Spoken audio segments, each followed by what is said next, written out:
দিয়ে কাজ করাই তো আলহামদুলিল্লাহ, আল্লাহর উপর ভরসা রেখে বলতে পারি আমি কাজ 100% গ্যারান্টি দিয়ে করি। বেশিরভাগ সময় কারা আসে জানেন?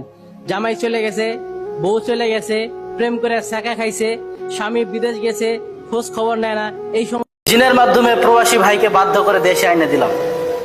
কয়েকদিন আগে যশোর থেকে একজন বোন তার মা সহ আসছিল আমার এখানে, যে তার স্বামী বিদেশ যাওয়ার পরে সে আর যোগাযোগ করে না, খরচ খালা দেয় না, ঋণ করে তাকে পাঠানো হয়েছে, ও ঋণও শোধ করে না। মা মেয়ে দুইজনে এসে কান্নাকাটি, কি উপায়, কি করি। পরে কাজ করে দিছে জিনের মাধ্যমে। 1 সপ্তাহ পরে সৌদি আরব থেকে সে নিজে একবারে দেশে এসে পড়ছে। জিনের মাধ্যমে কাজ করে পরকীয়া করে স্বামীকে বাধ্য করে দিলাম। ঘরে স্ত্রী সন্তান রেখে অন্য জায়গায় কথা বলে, অন্য মহিলার সাথে কথা বলে, ঘরে খরচ খালা দেয় না। আমার কাছে এসে জানাইলো, কাজ করে দিছি আলহামদুলিল্লাহ। কাজ করে গার্লফ্রেন্ড বয়ফ্রেন্ডে বিয়ে করাই দিলাম, প্রেমিক প্রেমিকার বিয়ে করাই দিলাম। এই যে গতকাল যে মিষ্টি নিয়ে আসছিল না, ওই মিষ্টি খাইলেন।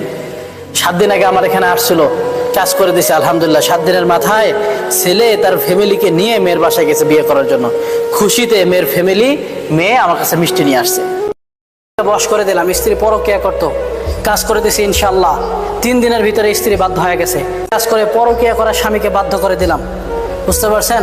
ঘরে সন্তান স্ত্রী রেখে পরকীয়া করে এমন কাজ করে দিছি, 3 দিনের মাথায় বাধ্য হয়ে গেছে। সব সম্পর্ক বাদ দিয়ে এখন বউয়েরা আসল ধরে ধরে ঘুরে।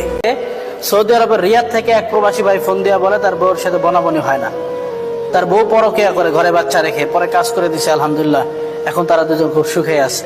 এখন সেই ভাই ফোন দিয়ে আমাকে বলতেছে, হুজুর অনেক জায়গায় অনেক কাজ করেছি, কিন্তু এত তাড়াতাড়ি এত সুন্দর একটা ফলাফল পাবো এটা মনে করেন যে চিন্তাও করতে পারিনি। 9 বছরের সম্পর্ক, এই সম্পর্ক চলাকালীন হঠাৎ করে ছেলে বিদেশ গেছে, যাওয়ার পরে 1-1.5 মাস ভালো, তারপরে আর যোগাযোগ করে না, সব জায়গা থেকে ব্লক করে দিছে। এখন মেয়ে আমার কাছে এসে কান্নাকাটি, মেয়ে তার মাকে নিয়ে আসছে।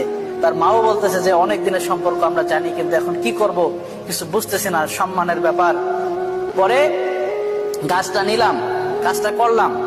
এখন ছেলে দেশে আইসা বিয়া কইরা ওই মেয়েকেও বিদেশে নিয়ে গেছে। এই যে আপনার 3-4 দিন আগের ঘটনা।